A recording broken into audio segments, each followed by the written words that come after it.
সরকারি জমি বেহাত হওয়া নিয়ে মুখ্যমন্ত্রী মমতা বন্দ্যোপাধ্যায়ের ভৎসনার মুখে পড়তে হয়েছিল রাজ্যের আমলা পুলিশদের। এবার বেহাত হয়ে যাওয়া সরকারি জমি ফেরাতে উদ্যোগী হচ্ছে রাজ্য পুলিশ। মুখ্যমন্ত্রীর কড়া নির্দেশের পর জমি মাফিয়াদের দখলে থাকা সরকারি জমি উদ্ধারের নামে ভূমি ও ভূমি রাজস্ব দপ্তরের কর্মীরা নকশালবাড়ি ব্লকের দক্ষিণ বাগডোগরায় অভিযানে নেমে প্রায় 2.5 একর জমি উদ্ধার করল ভূমি রাজস্ব দপ্তর।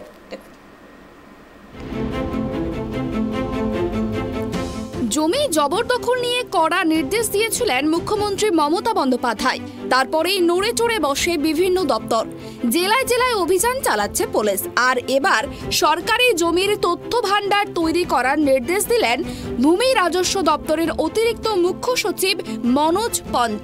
সেখানে কোন ব্লকে কত পরিমাণ সরকারি এবং খাস জমি রয়েছে তার তথ্য তৈরি করতে বলা হয়েছে। আর এই তথ্য তৈরির জন্য গুগল ফর্ম ব্যবহার করার নির্দেশ দিয়েছে নবান্ন।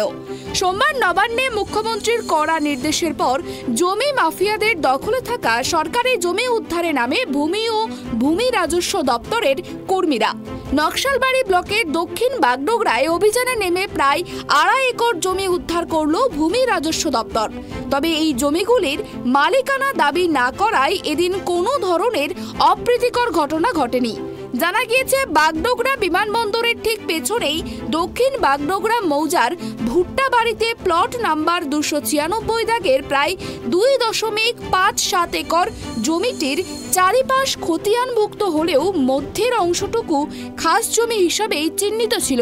এদিন ভূমি রাজস্ব দপ্তরের কর্মীরা জমিটিতে সাইনবোর্ড লাগিয়ে জমিটি সরকারি মালিকানাধীন করেন। বাগডোগরা বিমানবন্দরের ঠিক পেছনে দীর্ঘদিন ধরে চাষবাস করে আসা জমিটি বর্তমানে প্রায় পরিত্যক্ত অবস্থায় ছিল। দিন দিন মূল্য বাড়ছিল এই জমিটির, যার কারণে জমি মাফিয়ারা নিজেরাই একটি প্রধান রাস্তা বানিয়ে পেছনে প্লটিং করে জমি বিক্রি করা শুরু করে দেয়। ফাঁকা এবং নির্জন জায়গায় ইতিমধ্যেই বেশ কয়েকটি বড়সড় বাড়িও নির্মাণ করা হয়েছে। এটা তো অনেক ব্রিটিশ সরকার থেকে চাষ করতে খাতে, ওই জন্য আমাদের কোথায় যাব, চাষবাস করিয়া খাই। অনেক সরকার লিটেছে, আমাদের কোথায় যাব। আজকে এখানে এসে কি দেখলেন আপনি? আর তোমাকে দেখতেছি কি অনেক লোক নাস্তা করতেছে, ওই জন্য আমি আসি। আপনার কাছে কাগজপত্র রয়েছে এই জমির? জমিন কার কার ভাগ ভাগ আছে, যত আদিবাসীর জমি ছিল। যদিও এইগুলি আদেও খাস জমি কিনা সেই ব্যাপারে মুখ খুলতে চাননি ভূমি রাজস্ব দপ্তরের আধিকারিকেরা। এদিন জরিপের সময় সেখানে উপস্থিত ছিলেন ভূমি রাজস্ব দপ্তরের একাধিক আধিকারিকরা, ছিলেন নকশালবাড়ি ভূমি রাজস্ব দপ্তরের বীরেশ রায় সহ অন্যান্য কর্মীরাও। গভর্নমেন্টের যেটা অর্ডার আছে ওই অর্ডারের বেসিসে আমরা অভিযান শুরু করেছি। সরকারি জমি যেগুলো আছে ওগুলো চিহ্নিতকরণের কাজ চলছে। আজকে শুরু করলাম দক্ষিণ বাগডোগরা বোঝায়, আমরা শুরু করলাম এটা। এই বোর্ডটা আগে আজকে থেকে শুরু হলো এটা কাজ। দীর্ঘমেয়াদী যেগুলো কাজ আমাদের ব্লকে যে সমস্ত জমি রয়েছে ওই জমিগুলোকে আমরা, এই জমিগুলো কি সব দখল হয়েছিল অন্য কারো? এই অকুপাই হয়ে আছে, উপায় হয়ে আছে। কত পরিমাণ জমি আপনারা চিহ্নিত করলেন? এটা অ্যাকচুয়ালি আমিনরা বলতে পারবে, এই যে ব্যাপারটা, হ্যাঁ ওনারা বলতে পারবেন। হ্যাঁ, যেহেতু অভিযান শুরু হয়েছে, স্টার্টিং হলো আর কি অভিযানটা, ঠিক আছে? এবার এটা চলবে আমাদের এখান থেকে। নকশালবাড়ির ভূমি রাজস্ব দপ্তরের বাগডোগরা এলাকার দায়িত্বপ্রাপ্ত পরিদর্শক প্রিয়া সুব্বা জানান, এই জমিটি যদি ব্যক্তি মালিকানাধীন বলে কেউ দাবি করেন তবে দপ্তরে এসে উপযুক্ত নথি দেখাতে হবে।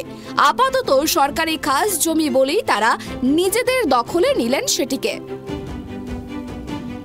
কি পজিশনে আছে? হ্যাঁ, এটা এমনি বেস্ট পড়ে আছে। এবার নেক্সট স্টেপ ডিমার্কেশন হবে, তারপরে কমপ্লিট হয়। এখন আপনারা বোর্ড লাগায় এটাকে ইন্ডিকেট করে দিয়েছি। ইন্ডিকেট করে দিয়েছি, জাস্ট এটা শুরু হয়েছে। কত পরিমাণ জমি আপনারা?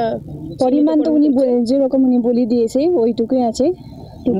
দীর্ঘদিন ধরে ওনারা আছেন এবং আদিবাসীদের জমি এমনটা। এবার জমিন আছে, কারো না কারো তো কিছু করে থাকবে, মানে খাওয়া থাকবে, মানে চাষবাস করা থাকবে। এবার পজিশনে আছে কি নাই ওটা তো অফিসের রেকর্ডে দেখতে হবে। তাদের কাছে আপনারা কাগজ চেয়ে পাঠিয়েছিলাম কিন্তু দিতে পারেননি এখন এই মুহূর্তে। এমনি এই রেকর্ডে ভেস্টলেন না কি বলা যাবে? ভেস্ট আছে, তাই জন্য আমরা আসছি। এটা কি দখল ছিল কারোর? ওটা আমরা বলতে পারবো না, দখল ছিল না, এমনি তো ব্যাকএন্ড আছে। কেউ কি ক্লেম করেছে জমিটা? এখন অবধি ক্লেম করে নেই। আমাদের হিসাবে যে প্রেজেন্টলি যে আমরা এখানে আসি, এখন অবধি তো আসে নেই। আসতে পারে কালকে, আজকে বোর্ড লাগাইছে, এবার কালকে লোক আসতে পারে। প্রসঙ্গত উল্লেখ্য, মুখ্যমন্ত্রীর নির্দেশের পর দপ্তরের অতিরিক্ত মুখ্য সচিব প্রতিটি জেলার জেলাশাসককে এই মর্মে 8 দফা নির্দেশ দিয়েছিলেন। বলা হয়েছে কোন দপ্তরের কত জমি রয়েছে সেই বিষয়টি উল্লেখ করতে হবে। এছাড়া সেই জমি বর্তমানে কি অবস্থায় রয়েছে তাও খতিয়ে দেখতে হবে আধিকারিকদের। তা দেখার পরে রিপোর্ট তৈরি করতে বলা হয়েছে। সেই সমস্ত জমি কোনটি দখলমুক্ত বা জবরদখল হয়ে রয়েছে বা আদালতে মামলা চলছে কিনা সেই সমস্ত তথ্যও উল্লেখ করতে হবে বলা হয়েছে। এছাড়াও লগবুক তৈরি করে তাতে জমির ছবি তুলে রাখতে বলা হয়েছে। শিলিগুড়ি থেকে ঋষি চ্যাটার্জির রিপোর্ট, ট্রাইব টিভি বাংলা।